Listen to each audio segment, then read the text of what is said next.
പ്രിയപ്പെട്ടവരെ, നിങ്ങൾ ഒരുപാട് പ്രാർത്ഥിച്ചിട്ടും ദൈവം നിങ്ങളുടെ വിളി കേൾക്കുന്നില്ല, നിങ്ങളുടെ ആവശ്യങ്ങൾ അംഗീകരിച്ച് കിട്ടുന്നില്ല, നിങ്ങൾക്കൊരു ഫലപ്രാപ്തിയും കിട്ടുന്നില്ല എന്നൊക്കെ ഒരു സങ്കടവും പരാതിയൊക്കെ നിങ്ങൾക്ക് ഉണ്ടെങ്കിൽ തീർച്ചയായിട്ടും ഈ വീഡിയോ കാണണം.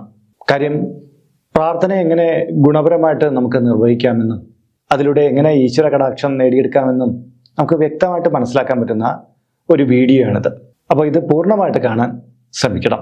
പലരും എൻ്റെ അടുത്ത് പറയാറുള്ളതാണ്, തിരുമേനി ഞാൻ ഒരുപാട് അമ്പലങ്ങളിൽ പോകാറുണ്ട്, പൂജാമുറിയിൽ ഒരുപാട് സമയം ചെലവിട്ട് പ്രാർത്ഥിക്കാറുണ്ട്, ഒരുപാട് വഴിപാടുകളൊക്കെ ചെയ്യാറുണ്ട്, എന്നാലാകുന്ന തരത്തിലുള്ള ഈശ്വര കർമ്മങ്ങളെല്ലാം നിർവഹിക്കാറുണ്ട്.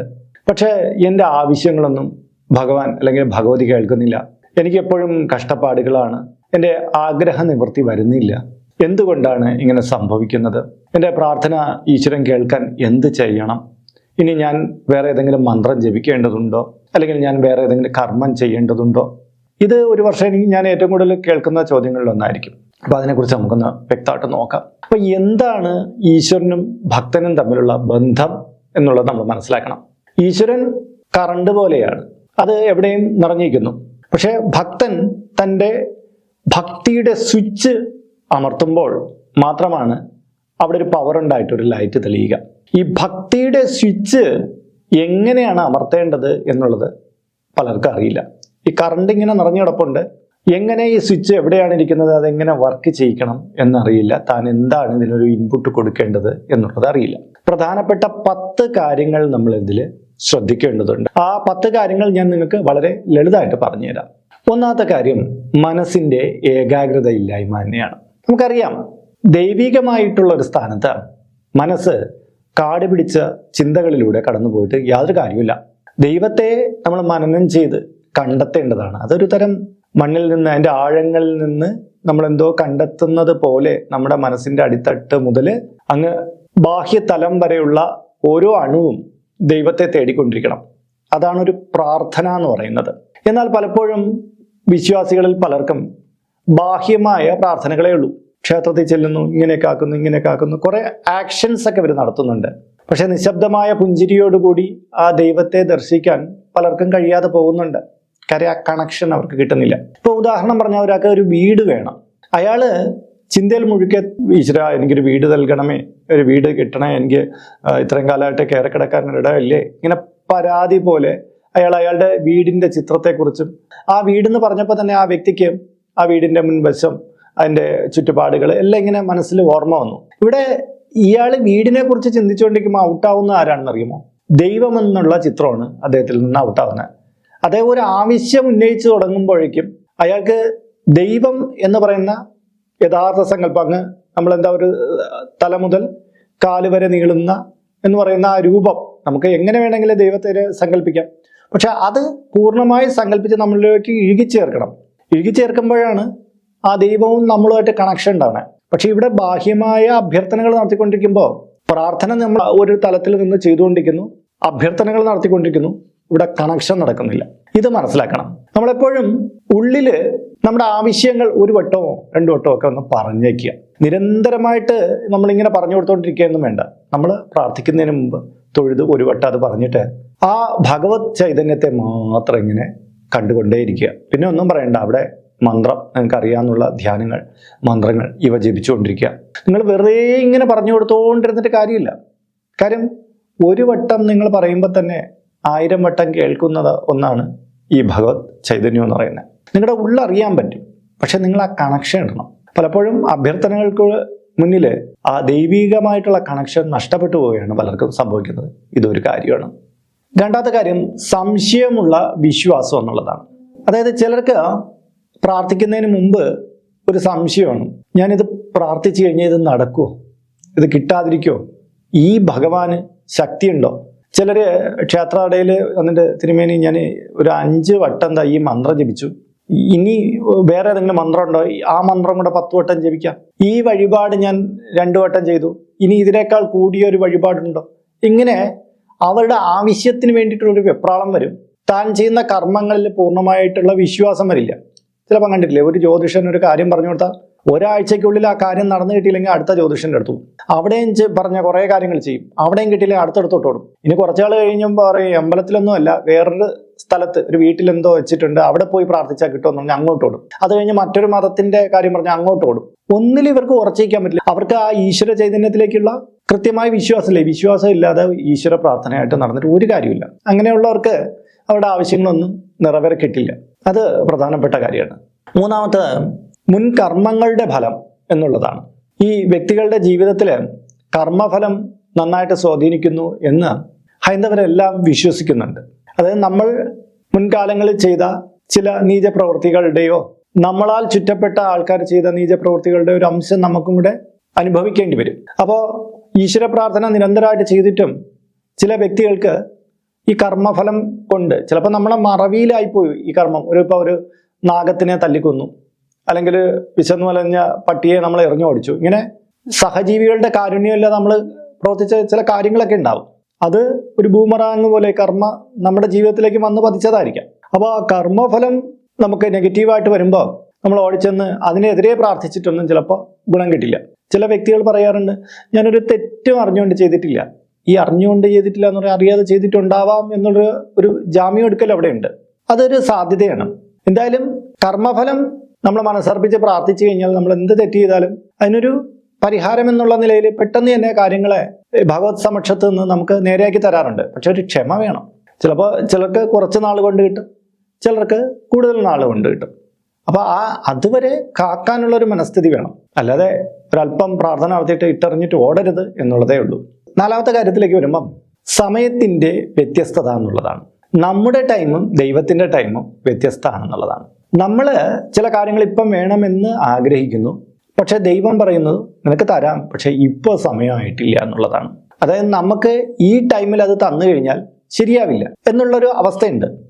അത് ഈ പ്രപഞ്ച സൃഷ്ടാവായിട്ടുള്ള ഈശ്വരനറിയാം. പക്ഷേ നമ്മൾ പറയുന്നു നമുക്കത് വേണമെന്ന്. അപ്പോൾ നമ്മുടെ നന്മയെ കാക്ഷിക്കുന്ന ആ ഭഗവത് ചൈതന്യം ചില കാര്യങ്ങളെ നമ്മുടെ ഇഷ്ടത്തിന് വിപരീതമായിട്ട് മാറ്റിവെക്കും. അതായത് ഒരാൾ ഒരു ബൈക്ക് ആഗ്രഹിക്കുകയാണ്, അയാൾക്ക് യാത്ര ചെയ്യാനൊക്കെ ഒരു ബൈക്ക് വേണം. പക്ഷെ അയാൾ എത്ര ആഗ്രഹിച്ചിട്ടോ അതിലേക്ക് എത്തിച്ചേരാൻ പറ്റുന്നില്ല. അയാൾ പറയും ഞാൻ ഇത്രയും കാശ് സ്വരൂപിച്ചു വെച്ചു, പക്ഷെ അതെല്ലാം വേറെ വഴിക്ക് ചിലവായിപ്പോയി, എനിക്കിത് മേടിക്കാൻ പറ്റിയില്ല. അയാളുടെ ദുഃഖം അതാണ്, എൻ്റെ കാശ് ചിലവായിപ്പോയി, എനിക്കത് കഴിഞ്ഞില്ല എന്നുള്ളത്. ശരിക്കും പറഞ്ഞാൽ ഈ വ്യക്തി ഈ ബൈക്ക് മേടിച്ചു കഴിഞ്ഞാൽ അടുത്ത് ഏതോ ഒരു ദിവസം അയാളൊരു വലിയ അപകടത്തിൽപ്പെട്ട് ചിലപ്പോൾ ജീവൻ തന്നെ നഷ്ടപ്പെടാവുന്ന ഒരവസ്ഥയുണ്ട്. ഇത് ആർക്കറിയാം? ഭഗവത് സമക്ഷത്ത് അറിയാം. അതുകൊണ്ട് ഇയാൾക്ക് അത് തൽക്കാലം കൊടുക്കുന്നില്ല എന്നുള്ളതാണ്. ഏതൊരു വലിയ കാര്യത്തിൽ ഇങ്ങനെ ഒരു കാര്യം ഒളിഞ്ഞിരിപ്പുണ്ട്. നമുക്കിപ്പോൾ വേദനാജനകമായിട്ട് തോന്നുമെങ്കിലും ചില കാര്യങ്ങൾ ഈശ്വരൻ തരാതിരിക്കുന്നതിന് പിന്നിൽ ചില കാര്യമുണ്ട്. ചിലപ്പോൾ ചിലർക്ക് സന്താന ഭാഗ്യം കിട്ടിയില്ല എന്ന് പറയും, അതിനു വേണ്ടിയിട്ട് ആറ്റുനോറ്റ് കരഞ്ഞിരിക്കും. പക്ഷേ ഈ സന്താനം ജനിച്ചു കഴിഞ്ഞാൽ ഈ സന്താനത്തെ കൊണ്ടാണ് ചിലപ്പോൾ ഇയാളുടെ മരണം ഉണ്ടാവുക എന്നൊരു വിധിയുണ്ടെങ്കിൽ ചിലപ്പോൾ അത് മാറ്റിവെക്കപ്പെടും. അത് മനസ്സിലാക്കണം. നമ്മൾ നാട്ടിൽ അപൂർവമാണെങ്കിൽ കേൾക്കുന്നത് തന്നെയാണ്, അച്ഛൻ മകനെ തലക്കടിച്ചു വന്നു, മകൾ വിഷം കൊടുത്തു വന്നു എന്നൊക്കെ പറഞ്ഞ് ഒരുപാട് കാര്യങ്ങൾ കേൾക്കുന്നുണ്ട്. ഒരു ഭക്തന് അങ്ങനെയുള്ള ചില കാര്യങ്ങൾ സംഭവിക്കാം. നമുക്ക് നമ്മുടെ എല്ലാം വിശ്വാസം നമ്മുടെ കുട്ടി നമ്മളെ ഒന്നും ചെയ്യില്ല, നമ്മുടെ അടുത്ത് വളരെ ഭക്തി ബഹുമാനങ്ങളോടുകൂടി വളരുമെന്നാണ്. പക്ഷേ ഈ ലോകത്തിൻ്റെ വീക്ഷണത്തിൽ അങ്ങനെയൊന്നുമല്ല. നമ്മുടെ ലോകം വിചിത്രമാണ്. ചില കാര്യങ്ങൾ നമ്മൾ പ്രതീക്ഷിക്കുന്നതിലും അപ്പുറമായിട്ടൊക്കെ സംഭവിച്ചു എന്ന് നന്നേക്കാം. അപ്പോൾ ഇവിടെ ഇപ്പോൾ സന്താനങ്ങളെ കിട്ടാത്ത എല്ലാവർക്കും ഇങ്ങനൊരു കാര്യം കൊണ്ടാണ് കിട്ടാത്തതെന്നൊന്നും ഞാൻ പറയുന്നില്ല. അത് ഞാനൊരു ഉദാഹരണം പറഞ്ഞതാണ്. ചിലപ്പോൾ അങ്ങനെയാവാം. ചിലപ്പോൾ ഈ സന്താനം ഉണ്ടാകാൻ ഇവർക്ക് എന്തെങ്കിലും തരത്തിലുള്ള നാഗപരമായിട്ടുള്ള ദോഷം, മുൻ ജന്മകർമ്മഫലമായിട്ടുള്ള ദോഷം, അങ്ങനെ പല വിധത്തിലുള്ള കാര്യങ്ങളുണ്ടാവാം. സന്തതി പരമ്പര ഇനി ഇവർക്ക് മുന്നോട്ട് പോകേണ്ട എന്നുള്ളൊരു അവസ്ഥ പ്രകൃതിയിലുണ്ടാവാം. ഇങ്ങനെയൊക്കെ പല കാര്യങ്ങൾ കൊണ്ട് ഇത് ഉണ്ടാവാം. പക്ഷെ ഒരു സാധ്യത ഇങ്ങനെയും ഉണ്ടാവാം എന്നുള്ളതാണ്. അഞ്ചാമത്തെ കാര്യം സ്വാർത്ഥപരമായിട്ടുള്ള ഉദ്ദേശം എന്നുള്ളതാണ്. ചില വ്യക്തികൾക്ക് മറ്റൊരാളെ ജയിക്കാൻ വേണ്ടിയിട്ട്, എല്ലാവരുടെ മുന്നിൽ വിജയമായിട്ട് ഭാവിക്കാൻ വേണ്ടിയിട്ട് ചിലതിനെയൊക്കെ തച്ച് തകർക്കാനുള്ള വാഞ്ചയുണ്ടാവും.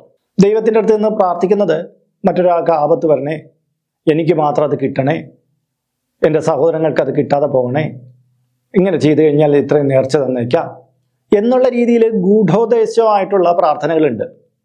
വളരെ അപക്വമായതും അപകടകരമായതുമായിട്ടുള്ള പ്രാർത്ഥനയാണ്. ഇങ്ങനെ പ്രാർത്ഥന നടത്തിക്കൊണ്ടിരിക്കുന്നവർക്ക് മിക്കവാറും ആപത്തുകളായിരിക്കും വന്ന് പേറുക. പ്രധാനമായിട്ട് മനസ്സിലാക്കേണ്ടത് നമ്മുടെ പ്രാർത്ഥനകളിൽ സ്വാർത്ഥത ഉണ്ടാവരുത്, മറ്റൊരാൾക്ക് ദ്രോഹം ഉണ്ടാവരുത്. മാത്രമല്ല നമ്മുടെ ഈ പ്രാർത്ഥന കൊണ്ട് മറ്റുള്ളവർക്ക് സൗഖ്യവും കൂടി ഉണ്ടാവണം. ഇത് മനസ്സിലാക്കേണ്ടതാണ്. അപ്പോൾ 6ാമത്തെ കാര്യത്തിലേക്ക് കിടക്കുന്നതിന് മുമ്പ് ഇതിൻ്റെ കീഴെ കമൻറ്റ് ബോക്സിൽ ഡിസ്ക്രിപ്ഷൻ ബോക്സിലും നമ്മുടെ വാട്സപ്പ് ചാനലിൻ്റെ ലിങ്ക് കൊടുത്തിട്ടുണ്ട്. അതിലൂടെ ചാനൽ പ്രവേശിച്ചാൽ നിങ്ങളുടെ പിറന്നാളിന്, നിങ്ങളുടെ കുടുംബ അംഗങ്ങളുടെ പിറന്നാളിന് സൗജന്യമായിട്ട് പുഷ്പാഞ്ജലി അർച്ചനകളൊക്കെ നടത്തി കിട്ടുന്നതാണ്. മാത്രമല്ല ഒട്ടേറെ ഹൈന്ദവ ആചാര സംബന്ധമായ അറിവുകൾ നിങ്ങൾക്ക് എന്നും രാവിലെ നിങ്ങളുടെ മൊബൈൽ ഫോണിലൂടെ തികച്ച സൗജന്യമായിട്ട് ലഭിക്കുന്നതുമാണ്. 6ാമത്തെ കാര്യം പ്രവർത്തനമില്ലാതെയുള്ള പ്രാർത്ഥിക്കൽ എന്നുള്ളതാണ്. അതായത് നമ്മൾ ഈ പറയുന്നു ഭഗവാനും നമ്മളും തമ്മിലുള്ള ആ ബന്ധത്തിൽ 50-50 ആണെന്ന്. 50%, അതായത് ഒരു ഭാഗം നമ്മൾ പ്രവൃത്തിയായിട്ട് കൊടുക്കണം, 50%ൻ്റെ ഔട്ട്പുട്ട് നന്നായിട്ട് ഭഗവാൻ നമുക്ക് തരും. നമ്മൾ എത്രമാത്രം പ്രവൃത്തി അങ്ങോട്ട് കൊടുക്കുന്നു അതിന് അനുസൃതമായിട്ടായിരിക്കും അവിടെ നിന്ന് ഇങ്ങോട്ട് കിട്ടുന്നത്. എപ്പോഴും ഈ ഈശ്വരനെ ഇഷ്ടപ്പെടുന്നവർ ഈശ്വരനെ കൊണ്ട് കൂടുതൽ പണിയെടുപ്പിക്കാൻ ആഗ്രഹമില്ലാത്തവരാണ്. അവരെന്ത് ചെയ്യും? അതിൻ്റെ 70-80-90% നമ്മൾ തന്നെ ചെയ്തേക്കാന്ന് പറയുന്നു. പിന്നെ അപ്പോൾ 10-15% ഈശ്വരൻ തന്നാൽ മതി. ഈശ്വരനും അത് വളരെ സന്തോഷമാണ് ഇങ്ങനെ ആത്മാർത്ഥമായിട്ട് പണിയെടുക്കുന്നവരെ. അപ്പോൾ പ്രവൃത്തിയിലൂടെയാണ് നമ്മൾ ഈശ്വര സേവ ചെയ്യേണ്ടത്. മാധവ സേവ എന്ന് പറഞ്ഞാൽ മാനവ സേവയാണ്, അതുപോലെ തന്നെ പ്രവൃത്തിയും കൂടെയാണ്, നമ്മുടെ കഴിവുകളെ പ്രകാശിപ്പിക്കുകയും കൂടെയാണ്. അപ്പോൾ അങ്ങനെ ചെയ്യുന്നവർക്ക് കർമ്മഫലം പെട്ടെന്ന് തന്നെ ലഭ്യമാകുന്നതാണ്. 7ാമത്തെ കാര്യം മനസ്സിലെ നെഗറ്റീവായിട്ടുള്ള വികാരങ്ങൾ എന്നുള്ളതാണ്. ചില മനുഷ്യർക്ക് മനസ്സൊരിക്കലും ശാന്തമായിട്ടിരിക്കില്ല. അസൂയ, വിദ്വേഷം, കോപം ഇങ്ങനെയുള്ള കാര്യങ്ങളായിട്ടാണ് ഇരിക്കാറുള്ളത്. ഞാനൊക്കെ ഒരു പൂജാഘട്ടത്തിൽ ചെന്നപ്പോൾ അവിടെ ഒരു വീട്ടിൽ ഒരു മുത്തശ്ശി ഇങ്ങനെ പുറപുറന്ന് എന്തോ പറഞ്ഞുകൊണ്ടാണ് പ്രാർത്ഥിക്കുന്നത്. ഇടവേളയിൽ ഞാനൊന്ന് ചെവി ഓർത്തപ്പോൾ ഇവർ പറയുന്നത് എല്ലാം സഹോദരങ്ങളെ കുറിച്ചുള്ള കുറ്റമാണ്. ഈശ്വര സമക്ഷത്ത് അങ്ങ് പറഞ്ഞുകൊണ്ടിരിക്കുകയാണ്. ഇവരുടെ ഉള്ളിൽ ഭക്തിയില്ല, ഇവർ സഹോദരനായിട്ട് വഴക്ക് കൂടിയത്, സ്വർണത്തിനെ സംബന്ധിച്ചിടത്തോളം എന്തൊക്കെ കാര്യങ്ങൾ, സ്വത്ത് സംബന്ധമായിട്ടുള്ള കുറേ കാര്യങ്ങൾ, ഇതൊക്കെയാണ് ഇങ്ങനെ പുറപുറാന്ന് പറഞ്ഞുകൊണ്ടിരിക്കുന്നത്. ഈ അസൂയ, അഹന്ത, വിദ്വേഷം ഇങ്ങനെയൊക്കെ ഉള്ളത് വെച്ചുകൊണ്ട് ഭഗവത് സമക്ഷത്തേക്ക് പ്രാർത്ഥിക്കാൻ പോകണ്ട. നിങ്ങൾ ആരെടുത്തോ ഏതോ വ്യക്തിയെടുത്ത് പറയുന്നത് പോലെ ആയിപ്പോളൂ. ആളിൽ നിന്ന് കിട്ടാവുന്ന നെഗറ്റീവായിട്ടുള്ള കാര്യങ്ങളോ പോസിറ്റീവായിട്ടുള്ള ചില കാര്യങ്ങൾ. പക്ഷെ ഈശ്വരൻ എന്ന് പറഞ്ഞ വലിയ സങ്കല്പത്തിൻ്റെ മുമ്പിൽ നിങ്ങൾ നിർമ്മലമായിട്ട് തന്നെ പ്രാർത്ഥിക്കണം.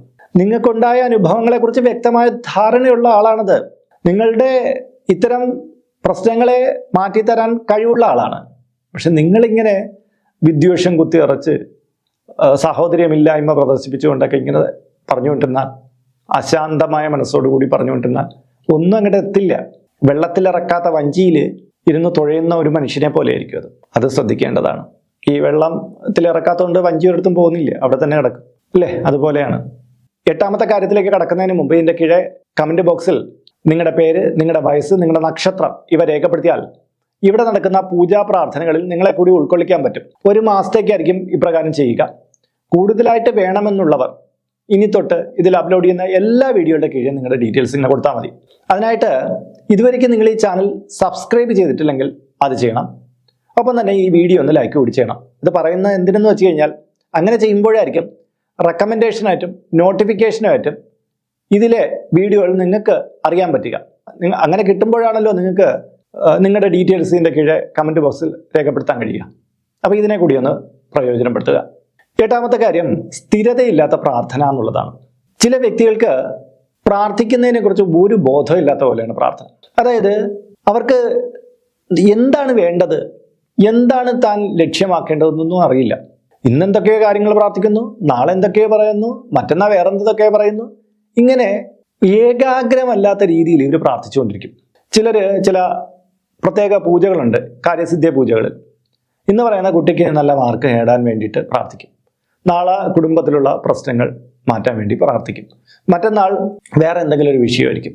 അവർക്ക് അപ്പോൾ കിട്ടുന്ന വിഷയത്തിനനുസരിച്ച് പ്രാർത്ഥിച്ചുകൊണ്ടേയിരിക്കും. നമ്മൾ മനസ്സിലാക്കേണ്ടത് പ്രാർത്ഥന, നമ്മൾ നേരത്തെ പറഞ്ഞു, ഒരു കണക്ഷൻ ഇടുകയാണ്. നമ്മുടെ ആവശ്യങ്ങളെ കുറച്ച് പരിമിതപ്പെടുത്തുക. നമുക്ക് കുറേയധികം പ്രശ്നങ്ങളുണ്ടെങ്കിൽ നമ്മൾ ഭഗവാനെ എൻ്റെ പ്രശ്നങ്ങൾ മാറ്റി തരണേ എന്നാണ് പറയേണ്ടത്. ഇനി എല്ലാ കാര്യങ്ങളെയും അവിടെ വിളമ്പണ്ട. നിങ്ങൾക്ക് ലക്ഷ്യമൊന്ന് നേടാനുണ്ടെങ്കിൽ ആ ലക്ഷ്യത്തെ മനസ്സിൽ കുറിച്ചിടുക.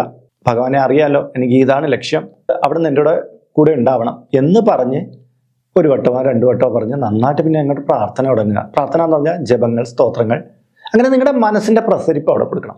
അല്ല ഈ കാര്യം ഇങ്ങനെ എംബോസിഷൻ പറയും പോലെ പറഞ്ഞുകൊണ്ടിരിക്കേണ്ട ആവശ്യമൊന്നുമില്ല. മന്ത്രങ്ങളാണ് അവിടെ നമ്മൾ ഉരുക്കഴിക്കേണ്ടത്. അല്ലെങ്കിൽ ഹരേ രാമ പ്രാർത്ഥിക്കും പോലെ, അമ്മേ നാരായണ പ്രാർത്ഥിക്കും പോലെ ഏത് മന്ത്രം അറിയാന്നുള്ളത് പ്രാർത്ഥിക്കുക. അല്ലെങ്കിൽ കൈകൂപ്പി തൊഴുത് ജപിച്ചുകൊണ്ടേയിരിക്കുക. അതാണ് വേണ്ടത്. ആ ഭക്തിയുടെ വിലയും കിട്ടട്ടെ, അല്ലേ? ഒരു ഫുഡ് പാകമാവണമെങ്കിൽ എന്ത് ചെയ്യണം? അഗ്നി ജ്വലിപ്പിച്ച് അത് പുഴുങ്ങാൻ വെക്കണം. അത് അത്രയും ഇങ്ങനെ തിളച്ച് മറിഞ്ഞ് അത് അത്രയും ഒരു പാകമാകുന്നതിന് സമയമുണ്ട്. അതുപോലെ ഭക്തി എന്ന് പറയുന്ന അഗ്നി ജ്വലിപ്പിച്ച് ആ ഫലത്തെ പാകമാകുന്നവരെ, നമ്മുടെ ലക്ഷ്യം എപ്പോഴാണ് ഭഗവത് ഭാഗത്ത് നിന്ന് ഇത് വേണം, ഇവനെ കുറിക്കാനുള്ള സമയമായി എന്ന് അറിയുന്നത് വരെ നമ്മൾ വെയിറ്റ് ചെയ്യണം. അതുവരെ നിതാന്തമായിട്ടുള്ള ഈ അഗ്നി കൊടുത്തുകൊണ്ടിരിക്കണം, എങ്കിലേ അത് തിളയ്ക്കുള്ളൂ. അത് മനസ്സിലാക്കണം. 9ാമത്തെ കാര്യം ദൈവത്തിൻ്റെ വലിയ പദ്ധതികൾ എന്നുള്ളതാണ്. പലപ്പോഴും ദൈവത്തിൻ്റെ പദ്ധതികളെ നമുക്ക് മുൻകൂട്ടി കാണാനൊന്നും പറ്റില്ല. നമ്മുടെ ജീവിതത്തിൻ്റെ കുറേ സാഹചര്യങ്ങളും എങ്ങോട്ടൊക്കെ പോകുന്നു എന്നൊക്കെ നമുക്ക് വേണമെങ്കിൽ അസ്ട്രോളജേഴ്സിനൊക്കെ നന്നായിട്ടൊന്ന് പറഞ്ഞു തരാൻ പറ്റും. പക്ഷേ ഇതിനപ്പുറമാണ് ദൈവത്തിൻ്റെ പദ്ധതി. ഏതൊരു ജാതകത്തെയും മാറ്റിമറിക്കുന്നതാണ് ദൈവത്തിൻ്റെ പദ്ധതി. അതുകൊണ്ട് തന്നെ നമ്മൾ കിട്ടില്ല എന്ന് കരുതുന്ന കാര്യങ്ങൾ എവിടുന്നൊക്കെ കിട്ടുമെന്ന് പ്രതീക്ഷിച്ചിരുന്ന കാര്യങ്ങൾ ചിലപ്പോൾ കൈമോശം വന്നു പോവുകയും ചെയ്യും. ദൈവത്തിന് ചില വലിയ പദ്ധതികളുണ്ട്. അതൊരു ഗോപ്യമായിട്ടുള്ള കാര്യമാണ്. അപ്പോൾ എന്ത് ചെയ്യണം? നമ്മൾ ചില കാര്യങ്ങൾ, ആഗ്രഹങ്ങളെ അങ്ങോട്ട് സമർപ്പിക്കാമെങ്കിലും അത് ഈ ഭഗവാന്റെ വലിയ പദ്ധതികളുമായിട്ട് മാച്ച് ചെയ്യുന്നതാണ് എന്ന് നോക്കണം. ഈ പ്രപഞ്ചം ഉണ്ടായ കാലം മുതലേ ഇതിനെ ഒരു പ്രത്യേക തലത്തിൽ കൊണ്ടുപോയിക്കൊണ്ടിരിക്കുകയാണ് ഭഗവാൻ. അപ്പോൾ അത് നമ്മുടെ ജീവനും ഇങ്ങനെ പല പല പല ജന്മങ്ങളിലായിട്ട് ഭഗവാനെ സന്ദർശിച്ച് വന്നുകൊണ്ടിരിക്കുകയാണ്. നമ്മൾ അല്ലാതെ ഈ കുറഞ്ഞ കാലയളവിൽ ഭൂമിയിൽ ജീവിച്ചത് മാത്രമൊന്നുമല്ല നമ്മുടെ ജീവനും ഈ ഭഗവാനുമായിട്ടുള്ള ബന്ധം. ഭഗവാന്റെ വലിയ വലിയ പദ്ധതികളുടെ ഭാഗമായിട്ട് വന്നതാണ് ഈ ഭൂമിയിലുള്ള ഈ ജീവൻ. ചിലപ്പോൾ ഗോളാന്തരങ്ങളിൽ വേറെ ജീവനായിട്ട് കഴിഞ്ഞിട്ട് ഇവിടേക്ക് എത്തിയതായിരിക്കാം. ഒരു ഏലിയനാണ് നമ്മൾ. അപ്പോൾ ആ വലിയ പദ്ധതിയുടെ ഒരു ഭാഗമാകാൻ വേണ്ടി ഇവിടെ വന്നവർ ഇവിടുത്തെ സ്വാഭാവികമായിട്ടുള്ള ഭൗതികമായിട്ടുള്ള ചില കാര്യങ്ങളിൽ മുഴുകി നിന്ന് കഴിഞ്ഞാൽ നമ്മുടെ യാത്ര, നമ്മൾ വന്ന വണ്ടിയെക്കുറിച്ച് മറന്നു പോകുന്ന അർത്ഥം. ഒരു ഷിപ്പിൽ നമ്മളിവിടെ എത്തിയിട്ടുണ്ട്. ഒരാൾ ആ ടൂർ പാക്കേജിൽ വന്നതാണ് ഇവിടെ. അവിടെ ഒരു സ്ഥലത്തിറങ്ങിയപ്പോൾ ഇവിടെ കൊള്ളാല്ലേ, ഇനി ഇവിടെ താമസിച്ച് കളയാം എന്ന് പറയും പോലെയാണ്. ആ വണ്ടിയിൽ വീണ്ടും കയറാൻ വീണ്ടും യാത്രകളുണ്ട്, പല കാര്യങ്ങളിലെ യാത്രകളുണ്ട്. അവിടെ തന്നെ ആയിരിക്കാം, അപ്പുറത്തായിരിക്കാം. അതുപോലെ ഭഗവാന്റെ പദ്ധതികളുടെ ഭാഗമാവുകയാണ് നമ്മുടെ ഉദ്ദേശം. അപ്പോൾ അതിൽ നന്മകൾ വരാൻ വേണ്ടിയിട്ട് എന്ത് ചെയ്യണം? നമ്മൾ അതിനെ മുറുകെ പിടിച്ച്, ആ വിശ്വാസത്തെ മുറുകെ പിടിച്ച് പ്രാർത്ഥിക്കുക എന്നുള്ളതാണ്. 10ാമത്തെ കാര്യം ഫലത്തിൽ അമിതമായിട്ടുള്ള ആസക്തി എന്നുള്ളതാണ്. നമ്മളെപ്പോഴും പറയാറുണ്ട്, ഫലത്തിൽ കൂടുതൽ ശ്രദ്ധ കൊടുക്കാതെ പ്രവൃത്തിയിൽ കൂടുതൽ ശ്രദ്ധ വയ്ക്കുമെന്ന്. ഫലം തനിയെ വന്നുള്ളൂ എന്ന് പറയും. ഭഗവാൻ കൃഷ്ണൻ പറയുകയാണ്, ഫലേച്ഛധികം വേണ്ട, കർമ്മത്തിൽ മുഴുകൂ എന്നുള്ളത്. പക്ഷെ പലർക്കും ഒരു കാര്യം ചെയ്ത് തുടങ്ങുന്നതിന് മുമ്പ് തന്നെ അതിൻ്റെ റിസൾട്ടിനെ കുറിച്ച് അറിയണം. ഭഗവാൻ ഇങ്ങനെ ആയില്ലെങ്കിൽ എനിക്ക് വലിയ പ്രശ്നമാണ്, ഇത് ഇങ്ങനെ തന്നെ ആവണേ എന്നൊക്കെ പറഞ്ഞ് വെറുതെ ഫലത്തിനെ മാത്രം മുൻകൂട്ടി കാണും. ഒപ്പം തന്നെ പ്രവൃത്തി കുറഞ്ഞു പോകും. ഈശ്വരൻ്റെ ചിന്താഗതിക്ക് വിപരീതമായിട്ടുള്ള കാര്യമാണ്. അവർക്ക് അനുകൂലമായിട്ടുള്ള ഘടകങ്ങൾ പൊതുവിൽ കിട്ടാറുമില്ല. അപ്പോൾ നമ്മൾ ഭഗവാനെ പ്രാർത്ഥിക്കണം, നമ്മുടെ കർമ്മം കൃത്യമായിട്ടുള്ള രീതിയിൽ ചെയ്യണം. അപ്പോൾ പ്രിയപ്പെട്ടവരെ, ഞാൻ ഈ 10 കാര്യങ്ങൾ പറഞ്ഞപ്പോൾ നിങ്ങളുടെ പ്രാർത്ഥനയിൽ ഈ 10 കാര്യങ്ങളും വരുന്നുണ്ടോ എന്ന് നിങ്ങൾ ചിന്തിക്കണം. ഈ അടുത്ത കാലത്ത് ഒരു അമ്മയടുത്ത് ഞാൻ ചോദിച്ചു, അമ്മ ഏകാഗ്രതയോടുകൂടി തന്നെയാണോ പ്രാർത്ഥിക്കുന്നത്? അതേ മോനെ, ഏകാഗ്രതയോടുകൂടിയാണ് പ്രാർത്ഥിക്കുന്നത്. എന്താണമ്മ ഏകാഗ്രത? അതൊന്നും എനിക്കറിയില്ല. ഞാൻ ചോദിച്ചാൽ ആരെയാണ് അമ്മയെ പ്രാർത്ഥിക്കുന്നത്? ഞാൻ മഹാവിഷ്ണുവിനെയാണ് പ്രാർത്ഥിക്കുന്നത്. ശിവക്ഷേത്രത്തിൻ്റെ അടയിലാണ് അമ്മ നിൽക്കുന്നത്. അമ്മയ്ക്ക് അറിയില്ല ആ വിഗ്രഹം ഏതാണ്, അവിടെ ഇരിക്കുന്ന മൂർത്തി ഏതാണെന്ന്. അമ്മ ശിവനെയാണ് പ്രാർത്ഥിക്കുന്നത്. ആരാ ശിവൻ എന്ന് ചോദിച്ചാൽ പറയാം, അനന്തൻ്റെ പുറത്ത് കിടക്കയില്ലേ ശിവൻ എന്ന് പറയുക. എന്നിട്ടോ അമ്മയ്ക്ക് ഒന്നിനെക്കുറിച്ചൊരു വ്യക്തതയില്ല. മാത്രമല്ല പ്രാർത്ഥിക്കുന്ന എന്തിനാണ്, ഏതാണ്, അങ്ങനെയുള്ളൊരു ധാരണ പോലും ഇല്ല. അമ്മ പറയുന്നത് അമ്മ തൊട്ട് മുമ്പ് വേറൊരു മതത്തിൻ്റെ അവിടുത്തെ പള്ളിയിൽ പോയി പ്രാർത്ഥിച്ചു, ഇവിടെ വന്ന് പ്രാർത്ഥിച്ചു, ഇനി വേറെ എവിടെ പോകാൻ പോകുന്നു. പക്ഷെ അമ്മ പ്രാർത്ഥിക്കുന്നതെല്ലാം പറയാം, എൻ്റെ വിളിയൊന്നും ഭഗവാനെ കേൾക്കുന്നില്ലല്ലോ എന്നുള്ള രീതിയിലാണ്. പലപ്പോഴും ഇത് ബാഹ്യമായ പ്രാർത്ഥനയാണ്, ഉള്ളൊന്നും ഇല്ല ഇത്. അങ്ങനെയുള്ളവരെ നമുക്ക് ചിലപ്പോൾ ക്ഷേത്ര നടയിലോ നമ്മുടെ തൊട്ട് അയൽപക്കങ്ങളിലൊക്കെ കാണാൻ പറ്റും. എപ്പോഴും ഇവർ നിരാശയിൽ കാണും. ഇവരെ കണ്ടു കഴിഞ്ഞാൽ വളരെ പരമഭക്തരായിട്ട് തന്നെ നമുക്ക് തോന്നും. അപ്പോൾ നമ്മളിൽ ഈ പറഞ്ഞ 10 കാര്യങ്ങളിൽ ഏതെങ്കിലുമൊക്കെ നെഗറ്റീവുകൾ ഉണ്ടെങ്കിൽ നമുക്ക് അത് സംശുദ്ധീകരിക്കാൻ ഉള്ള ടൈമാണിത്. നമ്മളുടെ പ്രാർത്ഥനയുടെ ക്വാളിറ്റി ഒന്ന് കൂട്ടിക്കഴിഞ്ഞു നോക്കൂ. നമ്മൾ ഇത്രയും നാളും കിട്ടിയൊന്നുമല്ല, നമ്മുടെ ജീവിതം തന്നെ മാറി മറിയുന്ന തരത്തിലുള്ള അനുഭവങ്ങൾ, നവ്യാനുഭവങ്ങൾ നമുക്ക് ലഭിക്കുന്നതാണ്. അപ്പോൾ ഇന്നത്തെ വീഡിയോ ഇവിടെ പൂർണ്ണമാവുകയാണ്. അതിന് മുമ്പ് നിങ്ങൾക്ക് ഭക്തരായിട്ടുള്ള ഏതെങ്കിലും സുഹൃത്തുക്കളൊക്കെ ഉണ്ടെങ്കിൽ നല്ല മനസ്ഥിതിയുള്ളവർക്ക് വേണമെങ്കിൽ ഈ വീഡിയോ ഒന്ന് ഷെയർ ചെയ്ത് കൊടുക്കൂ. കാര്യം നമ്മൾ ഭക്തനാണെങ്കിൽ ഇത്തരം കാര്യങ്ങൾ മറ്റുള്ളവരിലേക്ക് എത്തിച്ചു കൊടുക്കുമ്പോഴും ഒരാളെ നന്മ നിറഞ്ഞ വഴിയിലൂടെ നയിക്കുമ്പോഴും നമുക്ക് പുണ്യം ലഭിക്കുകയാണ്. അതിൻ്റെ ഭാഗഭാക്കും കൂടെ നമുക്കാവാം. ആ ഈശ്വര ഗുണം കൂടി നമുക്ക് നേടിയെടുക്കാം. ഇന്നത്തെ വീഡിയോ ഇവിടെ പൂർണ്ണമാകുന്നു. ഇതിൽ കാണുന്നത് എൻ്റെ വാട്സപ്പ് നമ്പറാണ്. ജ്യോതിഷ സംബന്ധമായതും പൂജാ സംബന്ധമായതുമായ അപ്പോയിൻമെൻറ്റിന് വേണ്ടിയിട്ടാണ് ഇത് നൽകിയിരിക്കുന്നത്. നേരിട്ട് വിളിച്ചു കഴിഞ്ഞാൽ കിട്ടുകയില്ല. നിങ്ങളുടെ പേര്, നിങ്ങളുടെ സ്ഥലം ഇവ രേഖപ്പെടുത്തി വാട്സപ്പിലൂടെ മെസ്സേജ് ചെയ്യുക. അപ്പോൾ അഡ്മിൻ ഒരു മാർഗ്ഗനിർദ്ദേശം അയച്ചു നൽകുന്നതാണ്. ആ മാർഗ്ഗനിർദ്ദേശം അനുസരിച്ച് അപ്പോയിൻമെൻ്റ് എടുത്തിട്ട് വിളിക്കാവുന്നതാണ്. നമ്മളിപ്പോൾ ഒരു സ്റ്റോർ യൂട്യൂബിൽ ആരംഭിച്ചിട്ടുണ്ട്. ഹൈന്ദവ ധർമ്മം അനുസരിച്ച് ജീവിക്കുന്നവർക്ക് പൂജാ കാര്യങ്ങളുമായിട്ട് ബന്ധപ്പെട്ട ചില കാര്യങ്ങളൊക്കെ മേടിക്കണമെന്നുണ്ടായിരിക്കും. അപ്പോൾ അങ്ങനെയുള്ള കാര്യങ്ങൾ നിങ്ങൾക്ക് ഓൺലൈനായിട്ട് എടുക്കാൻ പറ്റുന്ന ഒരു സ്റ്റോറാണിത്. താല്പര്യമുള്ളവർക്ക് അതിൽ പോയിട്ട് അതിൻ്റെ വിലയൊക്കെ നോക്കിയിട്ട് നിങ്ങൾക്ക് താല്പര്യമുണ്ടെങ്കിൽ അതിൽ നിന്ന് മേടിക്കാവുന്നതാണ്. ഇങ്ങനെ നോക്കിയാൽ മതിയാകും. അപ്പോൾ മറ്റൊരു വീഡിയോ, മറ്റൊരു വിശേഷമായിട്ട് വീണ്ടും കണ്ടുമുട്ടും വരെ എല്ലാവർക്കും നമസ്കാരം. നിങ്ങളുടെ സ്വന്തം RJ ഹരിചന്ദ്ര മഠം. നമസ്തേ.